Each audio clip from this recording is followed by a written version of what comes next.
We pay our respect to their elders, past, present and future emerging leaders. We extend our respect to other Aboriginal and Torres Strait Islander people who live in the Yass Valley local government area. Mr. Prayer, let us be still and remember the presence of God as we commence our meeting. Let us together pray for guidance and help. Almighty God, we ask your blessing upon this council, direct and prosper our deliberations to the true welfare of Australia and the people of Yass Valley. Amen. Before you get too comfortable, I want to note the passing of two notable Yass citizens since our last meeting. Joyce Williams. Joyce Williams passed away on May the 1st at the great age of 106 years and 10 months. I was privileged to spend time with her on the occasion of her 106th birthday in July last year, as did Councillor Jones. Joyce was a lovely lady who led a full and interesting life. It was quite remarkable that she was so lovely to converse with at such a great age and so alert. I'm sure she'll be sorely missed, particularly by her grandchildren, great-grandchildren. The other person I want to refer to is Jim Fu. Jim passed away on May the 10th. Jim was an outstanding and respected community leader. He provided support to a great number of community organisations in Yass Valley through his business, Yass Earth Movers. And he was a prominent member of the Yass Lions Club. He was also, at different times, a member of the Murrumbidgee Lions Club and the Bowring Lions Club. He was active at the district level, and he was for 12 years a councillor of the Yass Shire Council, serving 5 years as Deputy Mayor, and he's listed on the Honours Board, and I've verified that by going out and having a look at it in the foyer. He was a recipient of the award of the Order of Australia medal. So I'd ask you if you would just share a minute of silence for me in recognition of these people. Thank you.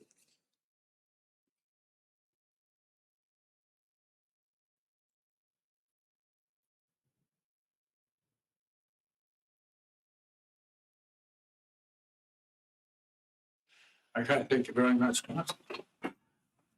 Go straight on to the apologies. We have an apology from Councillor Kim Turner and Councillor Carla Pope. Someone like to move the apologies? Councillor Jones, seconded Councillor Burgess. Thank you. Declarations of pecuniary interests or special disclosures. Confirmation of minutes of the last council meeting. Councillor Reid, Councillor Burgess, any questions? Any comments? Put the motion, all those in favour? Those against, declare the motion carried. The minutes, I've combined both sets of minutes here, the minutes of the 27th of April and the 11th of May. Everyone happy with that? There is a mayoral minute in relation to the emergency services levy, which has been a bit of a shock to the system. I'll move the adoption of the mayoral minute. We have a seconder. Councillor Reid, thank you, Councillor Reid. Any questions, any comments? Yes, Mr. Mayor. This is an absolute disgrace that we're having to take this after our draft budgets are already set. I'm just absolutely flabbergasted that a state government would do this to an already under-resourced sector facing some incredible challenges in both delivering repairs of roads and community services.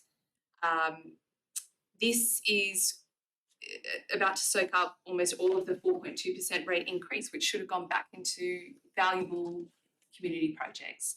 So 150% behind any advocacy to claw this back for our community.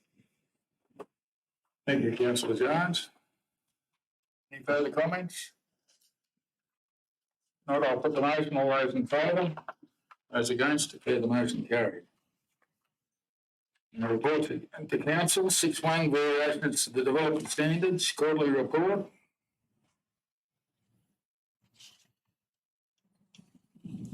Councillor Reid, Councillor Jones. Any questions?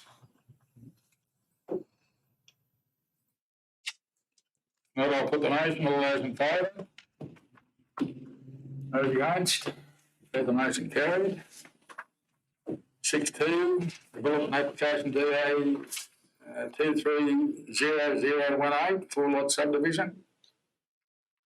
I'd like to move that.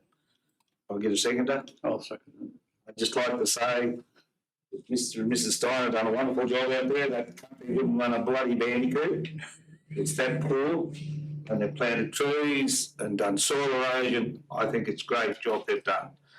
And they've just got to fix a few things up on the road as it comes out, and there'll be no problems at all. Thank you, Councillor Burgess. Speakers against the motion, Councillor. Not speaking against, but through you, Mr. Mayor, asking a question of the Director of Planning. It says there that with the conditions with traffic and dust, conditions are recommended requiring upgrade work if consent is granted. Who undertakes that work initially and who then maintains it? Through you, Mr. Mayor. So conditions 47 and 48 deal with the road upgrading. So the road upgrading works is undertaken by the developer, by approval by council, and ultimately council maintains the road. After that? Yeah, but not the right of way. Sorry, say that again. Council maintains public roads. Yeah. The right of way is the maintenance of that is the responsibility of the people who benefit the right of way. Okay, thank you. Prepared to vote? I'll put the motion. All those in favour? Those against? Declare the motion carried. 6.3, third quarterly budget review. We also have a question. Thank you, Councillor Jones. Do you have a seconder? Councillor Butler, thank you. Councillor Jones. And if this needs to be taken on notice, that's fine, because we understand that this particular area is always under pressure. So we note in the report that there's been more than $500,000 increase in borrowing costs due to the higher than budgeted interest charges on the refinanced Yass dam wall loan. We're not into that till 2032. That's correct. We are now. Do we have any recourse to change to a different variation, or are there penalties left, right and centre? Through you, Mr. Mayor, although it's locked in with moving to the new, taking the Westpac loan with for the Crago, there will be opportunities at different times to renegotiate that.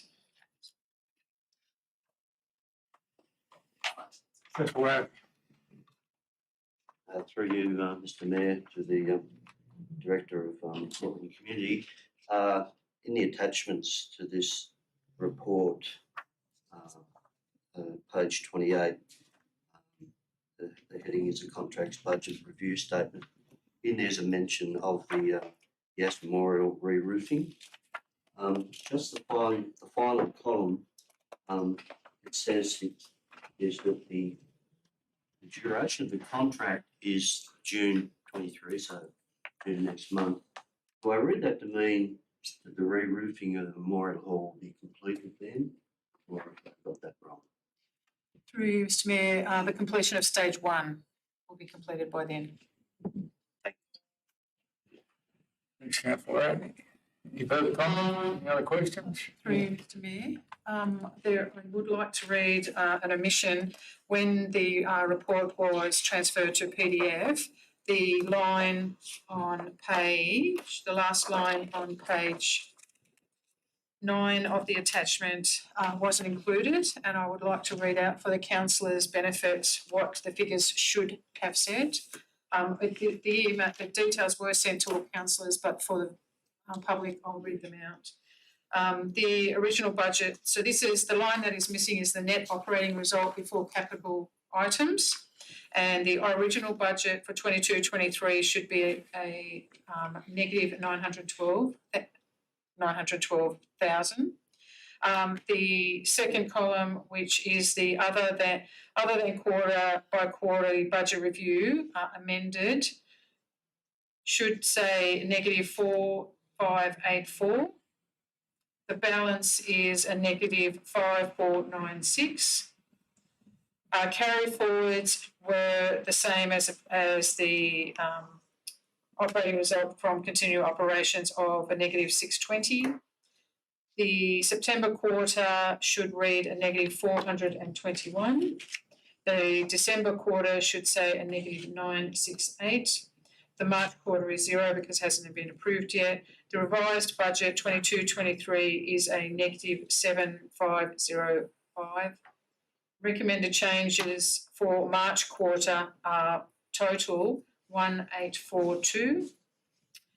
Projected year-end result should state a negative 5663, and March 23 actual figures should state a positive 5089.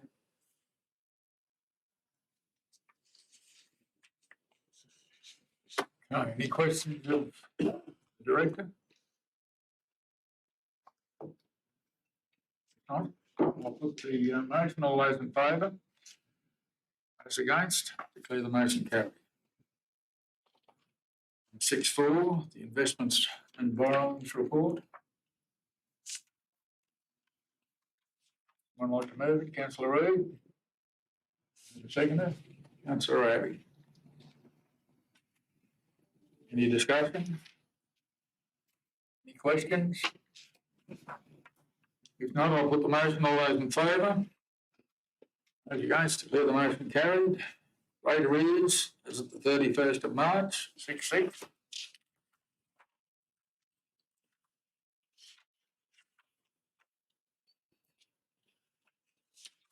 Have a mover. Councillor Butler. Seconded Councillor Reid. Any questions? I'll put the motion. All those in favour? Those against? Declare the motion carried.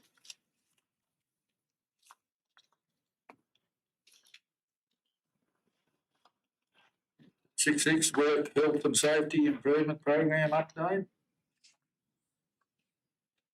Councillor Abbey. Councillor Reid.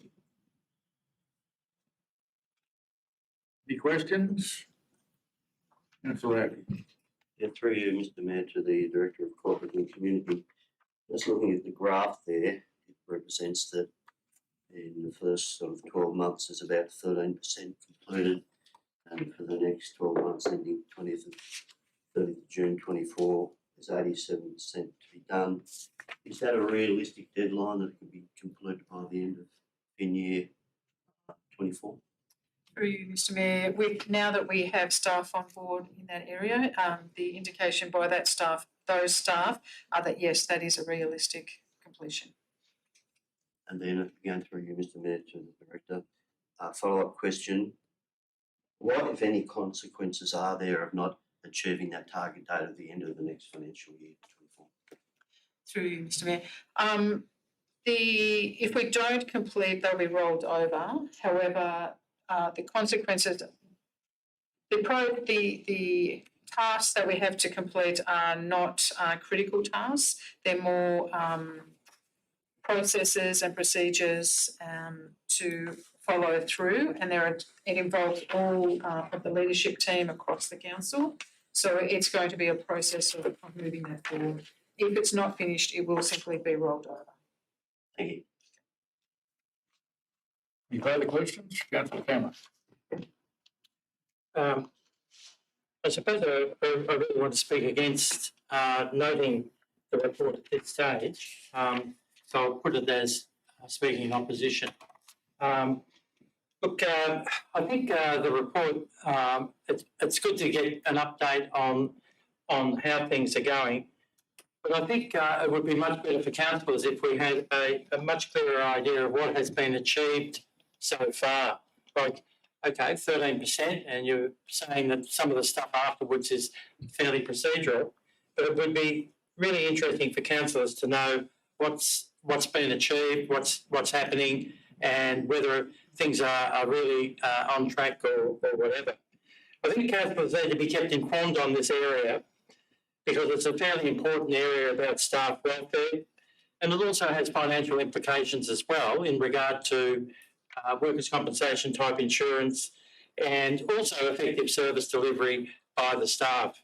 I think I'm a little bit disappointed that the report doesn't have more detail about what the program entails and where we're at with it at the moment, and whether or not key people within the staff are happy with how it's going or not. I think just to note what's been presented is fine, I suppose, but I think we should be given a lot more information either in council or a more detailed report, a written report, etc., or even a briefing.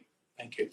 Thank you, Councillor Cameron. I'll ask the Director to. Through you, Mr Mayor, it is an operational process. We have intentions of providing the councillors with updates, more detailed updates in the councillor workshops, but I don't think it is appropriate to put the full report back out to indicate whether staff have or haven't achieved their tasks. I don't think that there's any value in degrading staff, but we have intentions to provide material to councillors at workshops.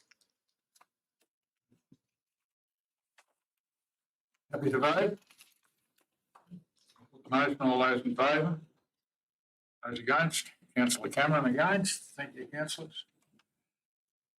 6-7. Councillor, please. 2023-24. Councillor Jones, moved. You have a seconder? Councillor Cameron, thank you. Okay, any comments? Councillor Jones. Through you, Mr Mayor. Firstly, I'd just like to recognise that while we are adopting the maximum available, this increase has been a long time coming in the jump from rural to rural large. As you all know, this is a pretty big local government area to get about in to meet with constituents, 4,000 square metres. And the different, square Sounds like a big word. It's 3,999. that serves me right for doing shorthand instead of longhand. And as you can see from our frazzled state, a lot of hours go in before we get to this point in the meeting. And the role has changed, even in the time that I've been a councillor for a decade. Social media platforms where our constituents want to see us constantly available, 24/7. And the role is very complex now in terms of the technology required. And we are forever changing a dynamic local government area in a cross-border situation.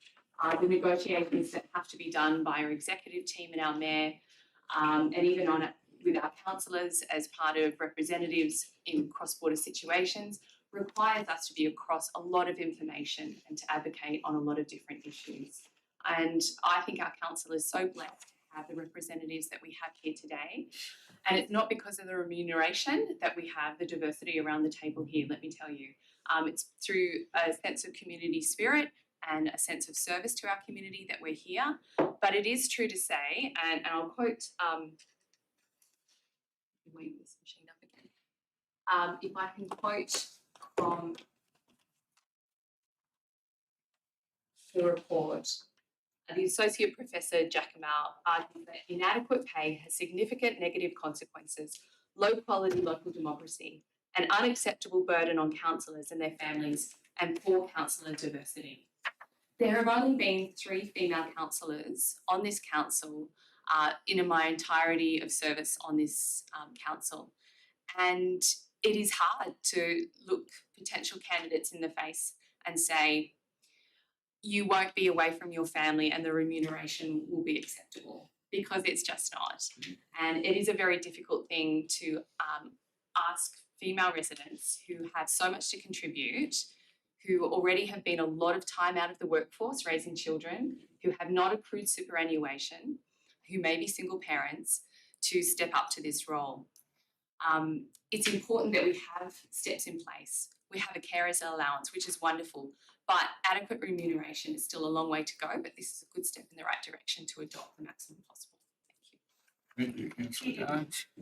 Any speakers against the motion? I'd like to speak for it, or just at least make a comment through you, Mr. Mayor, and probably this can go to the CEO.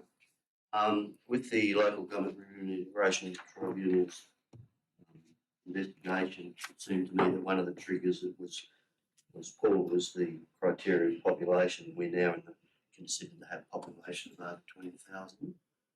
Is that correct? Through Mr. Mayor, that was one aspect that the tribunal looked at, and they introduced a couple of extra categories of council, and they pushed some councils from one category into another, and we were the beneficiaries of that, and that reflects our overall growth. And my supplementary question is, and perhaps I can be accused of being an eternal optimist, but it did send me back to the February council meeting notes where, to refresh your memory, we were talking about the draft South East and Tableland Regional Transport Plan. And in that plan, and I'll just read out what I wrote down, that the draft was recommended the draft not be accepted as it undervalues or misrepresents Yass, and Yass should be identified as a strategic centre, not just a town centre. And the population reduction growth in the Yass Valley, and especially Murrumbateman.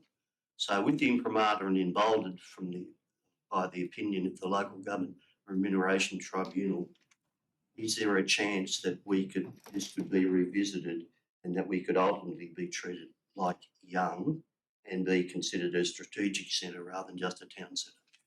The criteria used by Transport is very different from the criteria used by the tribunal. I did say I was an optimist. But look, from my perspective, is as a growing local government area, as your population grows, the chances of you moving up to being a strategic centre or a regional centre or regional council become more likely. It's interesting that the Goulburn, who's got 30,000 people at the moment, are only one category above us. Yet Queanbeyan, who's got 60-odd thousand people, are two categories above us. So these will change. These categorisations will change over time, and I'm very confident that if we sustain the growth that we're experiencing at the present time, that we will move a category again in the near future. Thank you, councillor Abbey. Councillor Cameron, did you have a? Thank you. As the seconder of the motion, I'd like to support the mover of the motion, who spoke very clearly about why this is a necessary thing to occur with this recategorisation. I think it's, I'd just like to say, I think it's some recognition, perhaps not a total recognition, that the role of a councillor is very demanding in regard to the time and effort required to do a satisfactory job. And I think, you think of all the things that you have to do, trying to get community views in a large geographical area, developing communication links with new technology, and trying to even, answer emails and try and sort of be on the spot for people when they need some advice or some sort of assistance, let alone the paperwork, going through all the briefing papers and the DAs. So it's very hard to recommend people to run for council, although we do need people who are going to work hard on council if we are going to make a difference. But it is a demanding task. Thank you. Thanks, councillor Cameron. Any further comments, councillor Jones? I'd just like to close if there's no one else. Yes, well, that's what you're doing. I'm gonna pinch a line that the mayor told me today when he visited the story time, and our mayor has certainly demonstrated this quality. he's attended all kinds of functions on our behalf in all corners of this electorate and beyond. Let's not forget that he represents us beyond this local government area of 4,000 square kilometres, at the Country Mayors Association and many other things that you are tasked to do on our behalf. But I think some of the amazing and humbling experiences, like the story time at We Jasper School, or the national story time that he just participated in.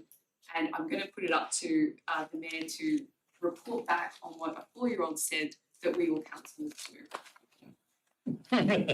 Putting me on the spot. I am. Well, we did have quite an interesting morning with the kids. It was quite lovely, actually.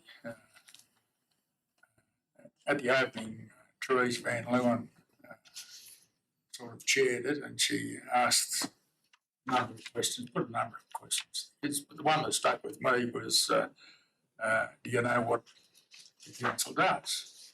I was amazed. Actually, there was at least a dozen children put their hands up straight away. So I picked one of them and I said, I think you, a 4-year-old, as Dan says, and he said, they look after us. And I tell you, I was dumbfounded. I thought, isn't that wonderful? You've got a 4-year-old that can stand up and in very 4 simple words tell us what the council does. And that really sums it up, doesn't it? So thanks for the opportunity, councillor. And just noting, we are not the only ones moving up into that rural large category. We're one of 18 moving into that. So something I think we've advocated for a while, to acknowledge that we're large, and it does mean something to be able to get around to our communities. Thank you, councillor Jones. Well, I'll put the motion. All those in favour? Those against? Declare the motion carried. 2024 local government election. Come around quick. Through Mr Mayor, this is just simply the estimated cost for the election, which is about a 17% increase on the last election. The election costs continue to go up. Even at the last election, we got hit with extra costs associated with running a COVID-free election.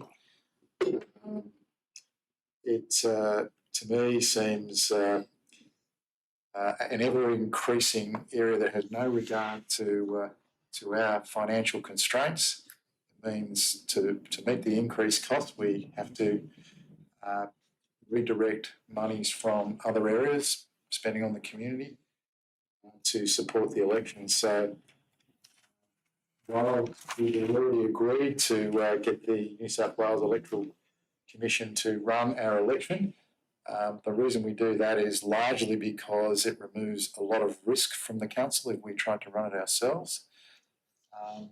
That's the main benefit of it, but they know how to charge. They certainly pass on all their costs, and they simply say they're passing on their costs, but remember, it's the state government that actually says that councils must conduct an election every 4 years and then chop and change it when they feel like it.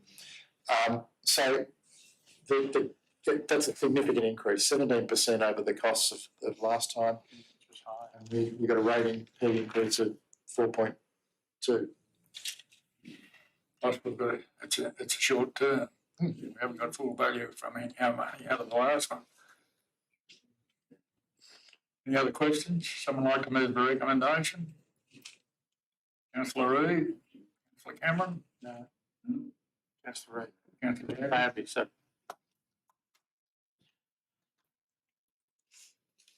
Put the motion. All those in favour? Those against? Declare the motion carried. 6.9, review of delegations to the Mayor and the Chief Executive Officer. Anything to highlight? Through you, Mr Mayor, these are a routine update. We've actually based the review of both these sets of delegations on the model delegations that have been provided to us. As I say, it's more administrative than anything else. So, no additional powers for the Mayor? No, unfortunately. More reading with young kids. Councillor Abbey? For you, Mr Mayor, to the CEO, reading the delegations. Mayor, on page 40, I note the sub-clauses J, K and N use the term general manager. I would have thought it should be chief executive officer. Through you, Mr Mayor. Unfortunately, the way the model delegation work is based on the definition in the Act, which is general manager. When you made the adjustments to the GM title, you basically said that wherever the words general manager appear in the legislation or the policies, that would refer to the CEO. Someone, we move and second it, please. Councillor Abbey, Councillor Reid. No further discussion. I'll put the motion. All those in favour? Those against? Declare the motion carried. It's a tick for you, Councillor Abbey. Picking that up. We know you're thorough. 16, draft councillor induction and professional development policy.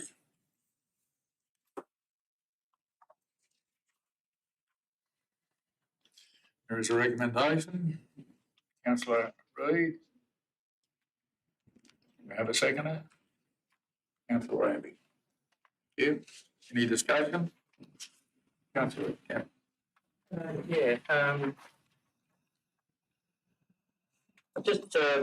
But the first question really to the Director of Corporate and Community is as follows.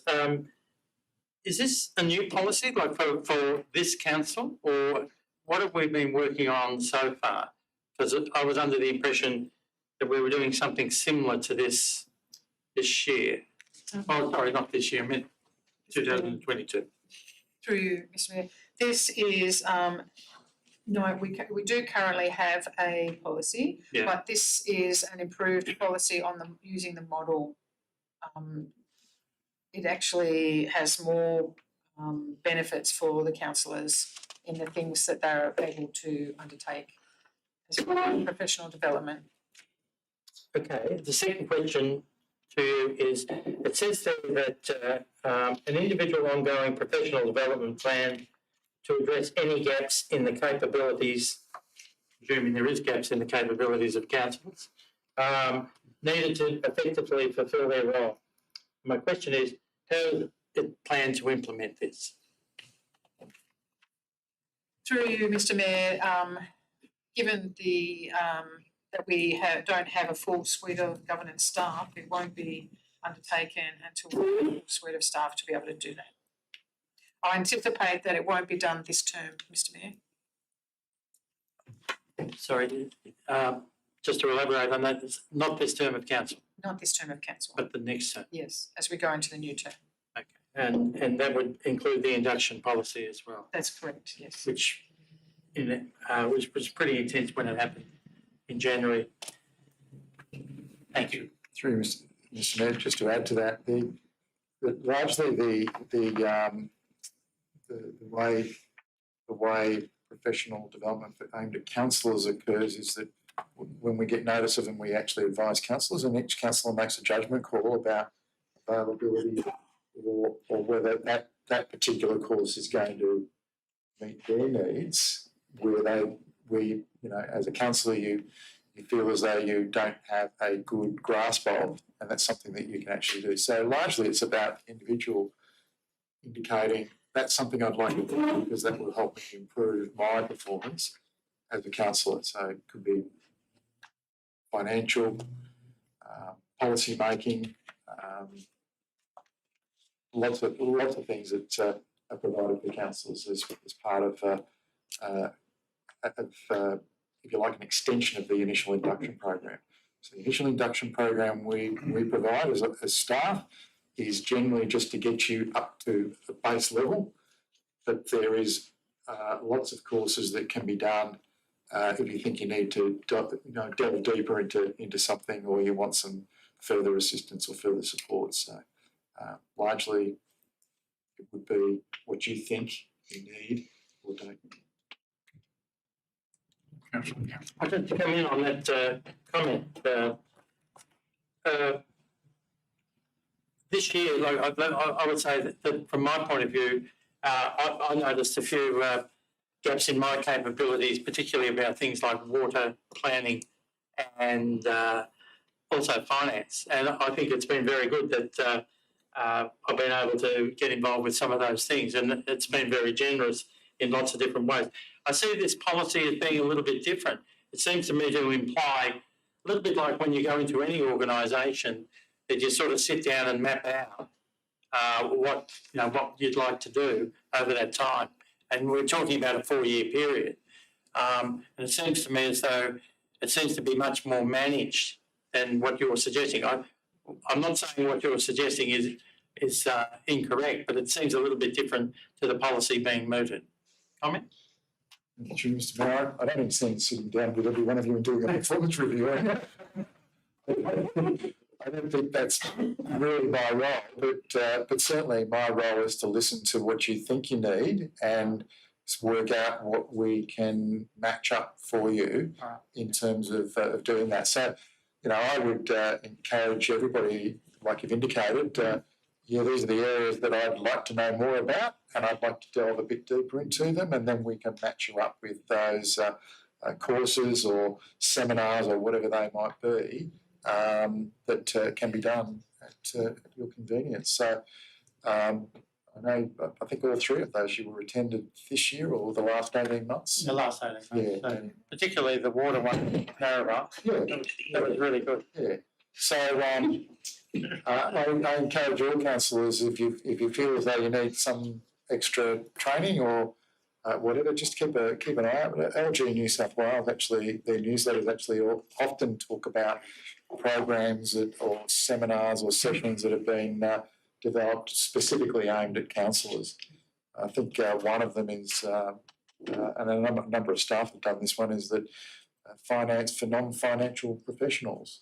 So, that's usually a good one to help with you understanding budgets and reports and the like. Thank you. We're never too old to learn. Have the opportunity. Okay, everyone happy then? Put the motion, all those in favour? Those against? Declare the motion carried. 6:11, the June meeting date. There is a recommendation. Councillor Burgess, Councillor Reid, thank you. Any questions? I'll make a comment. Look, I thought one of the other possibilities for the June meeting date was to continue with the current date, because it would have seemed to me as though the Deputy Mayor and the Director of Corporate and Community have filled a function of replacing the key people in the past. I just make the point that when you get these dates, that you do plan around it. I've got a commitment in Brisbane, which is going to make life a little bit more difficult for me to attend that meeting. So I just think that maybe one of the other options could have been to perhaps send it out to councillors to say, what do you think? Perhaps here's 2 options. The one that's suggested as the recommended, and the second one saying stay with what we've got, would have been a handy way of perhaps dealing with the issue. Thank you. Thank you, Councillor Cameron. That's a fair comment.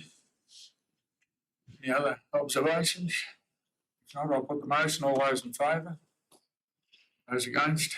Councillor Cameron. Thank you, Councillor Cameron. Declare the motion carried. Minor organisational restructure. Again, there is a recommendation. 6:12. Councillor Abbey moved. Have a seconder. Councillor Reid. Any discussion? Yes. Councillor Abbey. Through you, Mr. Mayor, just a request. I found that the revised organisational structure, that chart, is very useful. I also don't own a printer. I was wondering if I could get a paper copy of that. I think that can be arranged for you, Councillor Abbey, thanks. Any other comments or questions? Councillor Jones.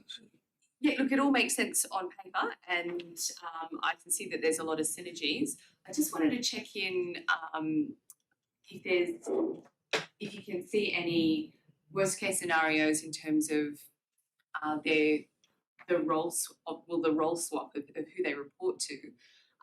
Is there anything that we might miss that you've thought about by changing over who they're reporting to if the Director of Infrastructure is not in the loop? I know that it's a small team and you talk anyway, but I just wanted to check in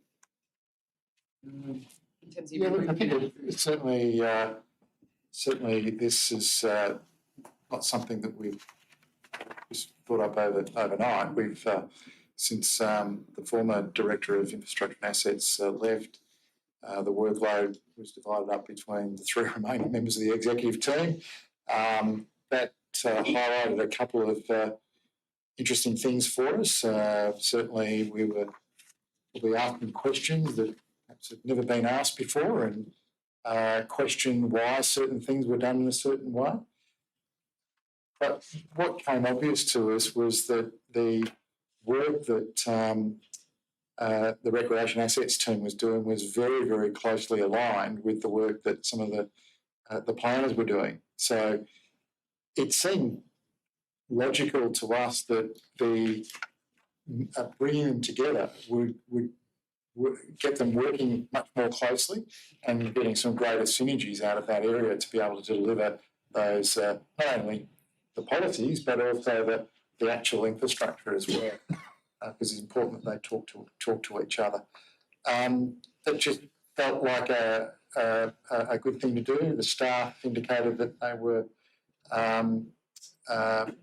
when we clarified issues with them, that we're not changing their PDs, we're not changing their roles and responsibilities, rather than just their reporting lines and where they're located in the organisation. So that's what we noticed, and it was just one of those small improvements that we could make, hoping that we will get better results and performance at the end of the day.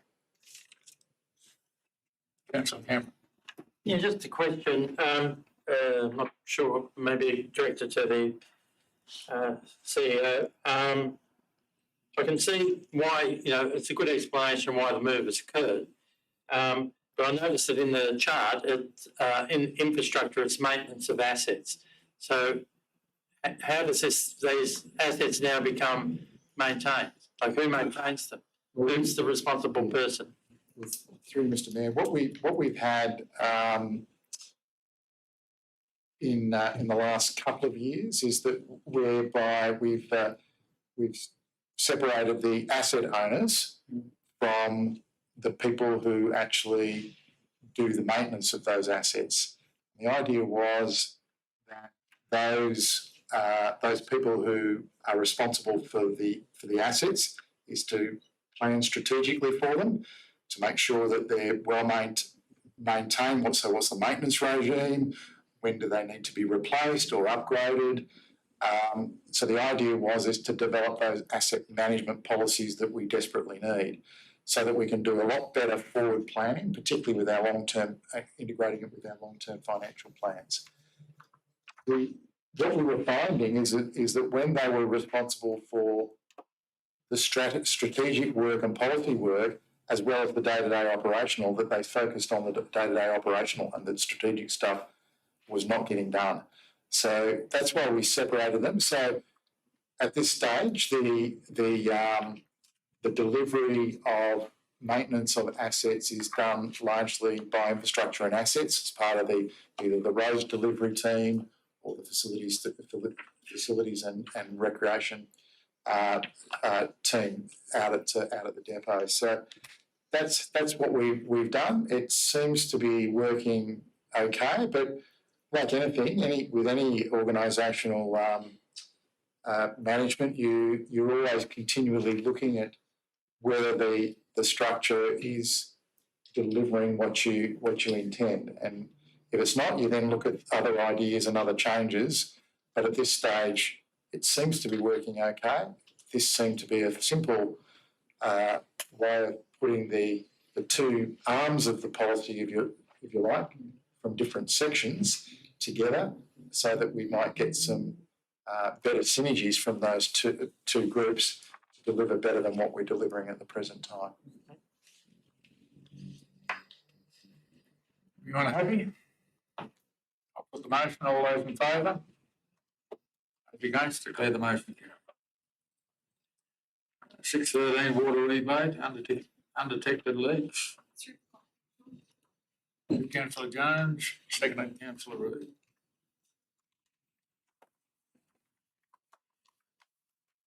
Motion, all those in favour? Those against, declare the motion carried. Notice of motion nil. Questions with notice nil. Minutes of council committees. 9-1, Minister of the Rescue and Emergency Management Committee on the 11th of May. Mr. Mayor, happy to move, and I also note that one of our committee members, Paul Lloyd, who has been with that committee for 13 years, has finally stood down, and I just think it's a moment in time for us to acknowledge not only his contribution, but over the years, the contribution of all of the members of that committee who come and together find ways to respond better and more efficiently to when our residents are most in need. And Paul has been a wonderful contributor to that committee, and I thank him for his time. Thank you, Councillor Jones. Do you want us to, do you have anything in mind in terms of how we should thank him? Oh, I think a certificate would be a wonderful thing for us to do. Sorry about the lack of funding for a gold watch. Thanks very much, Councillor Jones. Do we have a second? I think the police service might be able to help out. Councillor Abbey. Okay, thanks, Councillor Abbey. Any further discussion? You've got any comments? I'll put the motion. All those in favour? Those against, declare the motion carried. Minutes of the Sustainability Advisory Committee on the 20th of April 2023. I'd like to move the recommendation. Councillor Cameron, thank you. Have a seconder? Councillor Reid. Any discussion? Councillor Jones. I'd like to suggest that we note the recommendations only rather than endorse particularly item. Let me look. 4.6. Thank you. I brought the glasses case, but not the glasses. I'm on fire. The reason why I've had some time to think about this upon reading the minutes, it's a great idea on the face of it. When this presentation was given to us by an organisation, and the name escapes me now, to adopt this proposal, council, I'm pretty sure we were pre-COVID. At the time, we had the full complement of our executive at the time. I think a lot of water under the bridge of me thinking about this proposal has led me to the conclusion that we are not resourced for this kind of project as yet. So I don't see the point in sending it to our Economic Development Advisory Committee when this is the kind of project that if the wheels fall off and council is the last man standing, we have to put the charges against the property, the rated property. It becomes a burden on us. It becomes a burden on our staff. This is the purview of state government and federal government to lead the charge on these kinds of actions. This is not something that we should be underwriting. So I actually suggest that we pull our support for such an item, but encourage this committee to continue to do what it's doing. Not everything's going to stick to the dartboard, but do not lose enthusiasm. I'm just mindful of the resources that we have. We're a large LGA in terms of square kilometres, but in terms of the resources on the ground, I think we have to be very, very mindful of how we use our team and what we are setting ourselves up for by underwriting such a program. Thank you, Councillor Jones. Speakers against? Councillor Cameron. I'm not sure, are you moving a foreshadowed motion?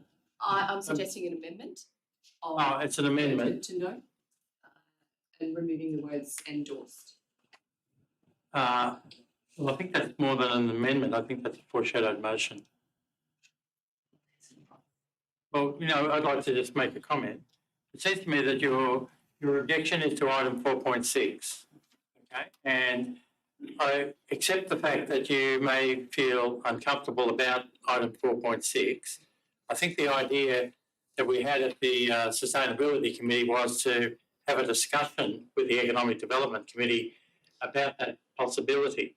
And I would have thought that your objections to it could have been part of the discussion at that particular meeting rather than this one.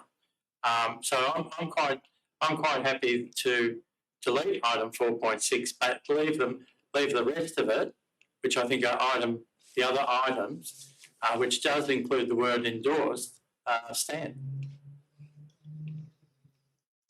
I'm quite happy to delete item 4.6 because you're basically saying to us, continue on with it, and maybe at some later stage we can come to the other committee, down the track and say, we've gone a bit further on this and we've discussed it with the business chamber or some of the people in the business chamber, and maybe some are interested in it.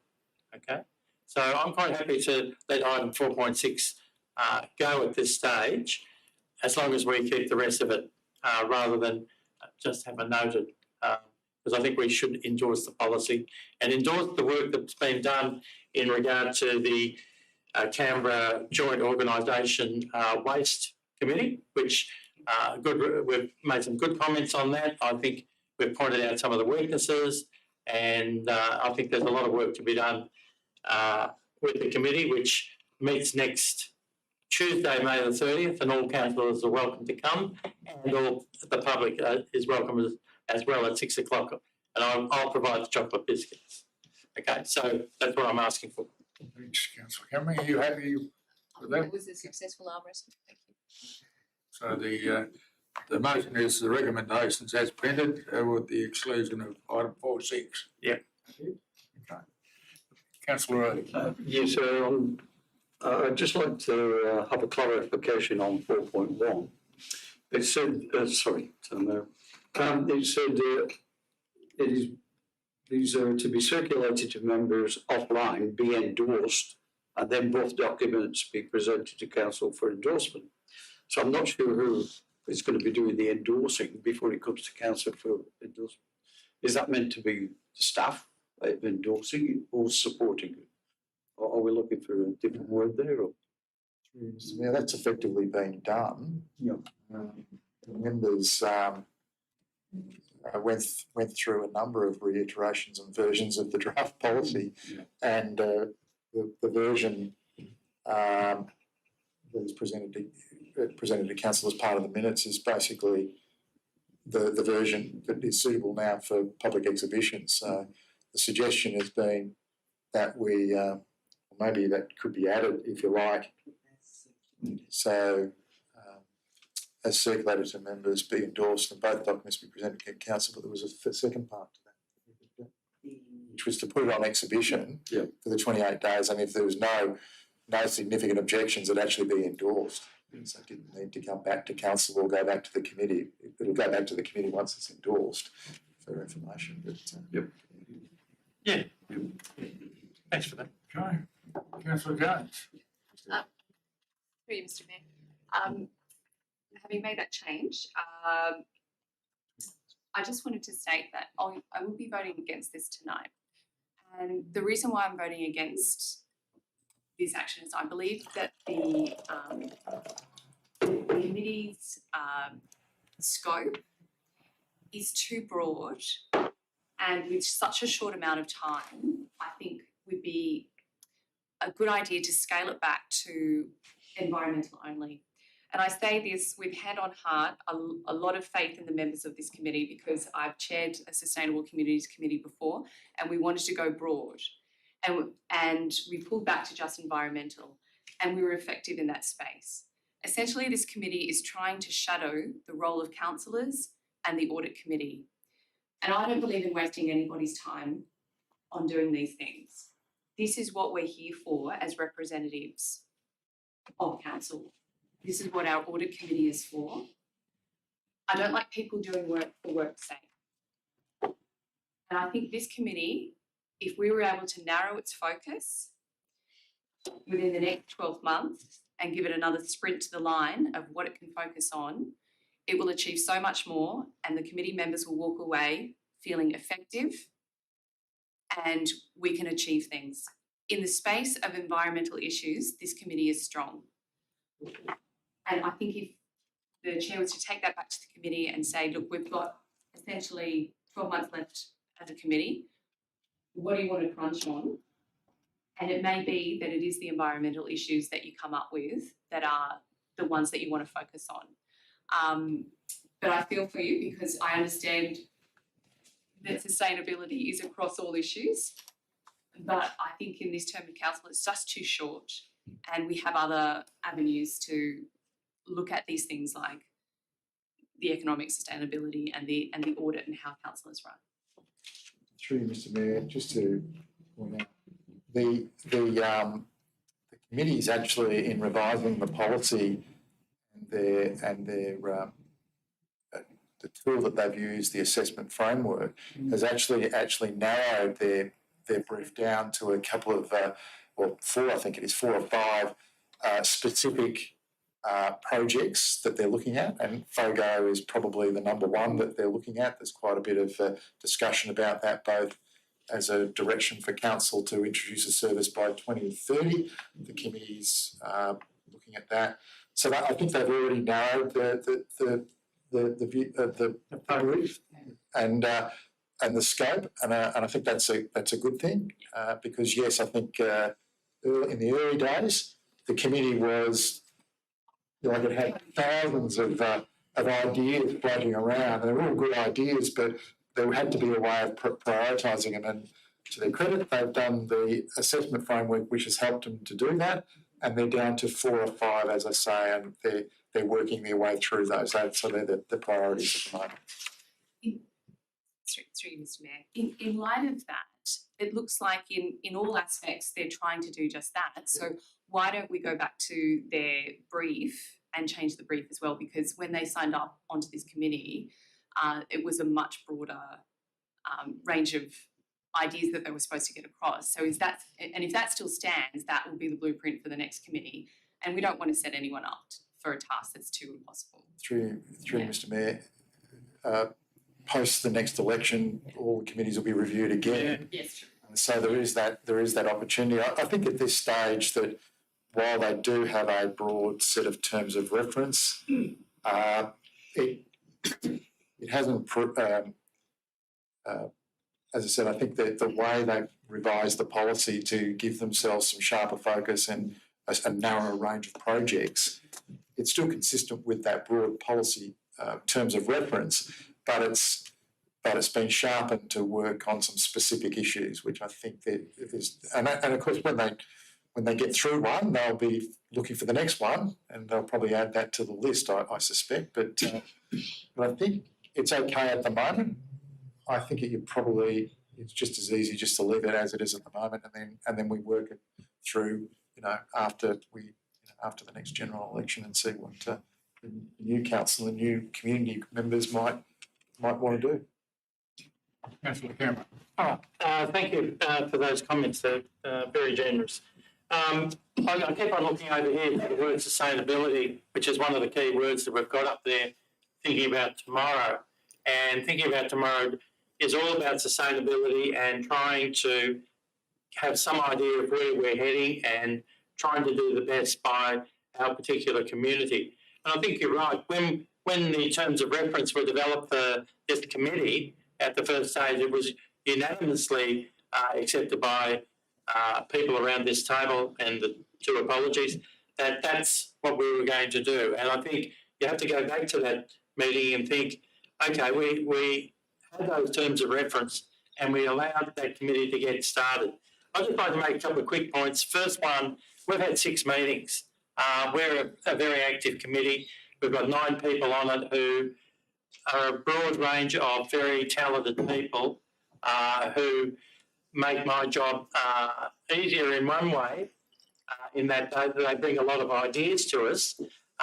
It's difficult then to manage, and what's happened with the framework is to have it narrowed down to FOGO as a possibility, because there's a recommendation by the state that I think is still in place, that it's going to have to be introduced by 2030, and we should be doing things about that, especially as we're going through. We've already gone through 2 stages of a 4-stage process of getting grants for FOGO, which we are letting slip, and it might be the right thing to do, to let it slip. But we need to sort of be in a position to say we deliberately have made that decision not to go after those particular grants, because maybe we're not ready for it yet. Okay, so we're looking at a number of issues. The second issue, I think, was EVs, and I think that's something that's happening within the council anyway. And there's other issues like procurement and lots of other environmental issues as well that will come up and will be done. I think the committee is trying to do the best by the council and the community, and I think so far they are working hard on it. We know that people will drop off on a committee as they start to realise that there is a lot of work to be done. And I just say stick with what we've got at the moment. I think you'll find that it's a good committee, and we've also made comments on the regional road thing, which was incorporated to a large extent in our response, and we've also done it with the waste thing from CRJO as well. So it's a committee that's willing to work, and I think let it go at the moment. Thank you. Thanks, Councillor Cameron. Discussion on the subject. I'll put the motion. All those in favour? I declare the motion carried. 9 minutes of the Youth Council held on May the 8th. There was a recommendation. Councillor Reid, Councillor Jones, any discussion? Yes, I Councillor Jones. Would if I may, Thank you, Councillor Reid. through you to, through the CEO to Director of Community Commerce. I noticed in the minutes that there's a talk of the youth committee running barbecues for various charities. And I also know there's a bit of an issue with actually getting this started and on-rolling. And the youth involvement they may need some training. And what I'm thinking is perhaps rather than just setting up and doing the barbecue themselves initially, they just volunteer to work with some of these, such as Can Assist, who do a lot of this sort of work, maybe the Lions Club or the Scouts or whatever. And in doing so, they get a bit of knowledge and training on how to handle barbecues and whatever.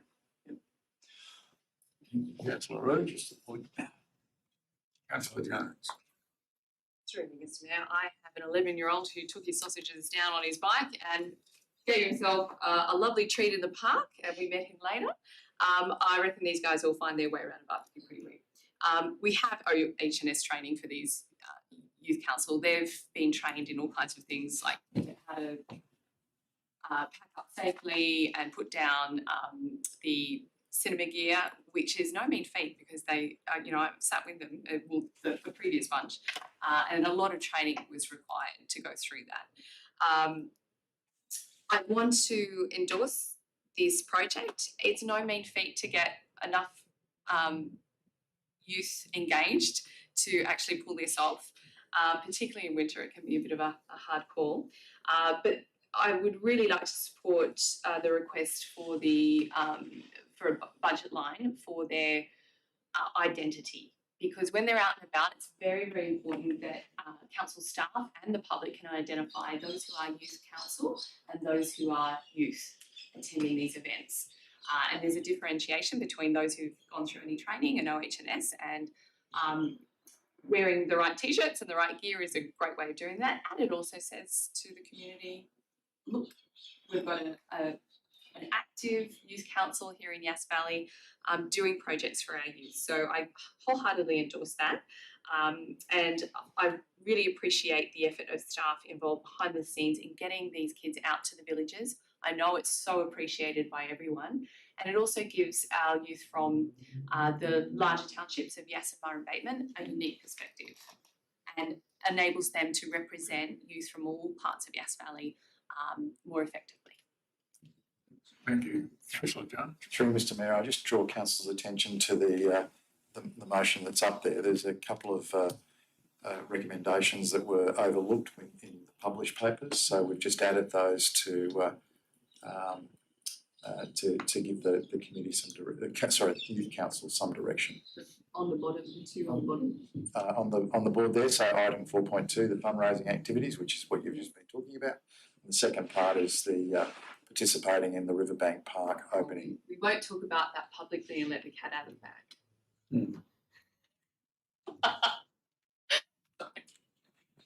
Everyone happy with that? I'll put the motion then. All those in favour? Declare the motion carried. Someone like to move that we go in here? Oh, yes. Closed session. Councillor Burgess, Councillor Reid. I'll put the motion. All those in favour? Against? Motion carried. Okay, we'll just wait to go off here.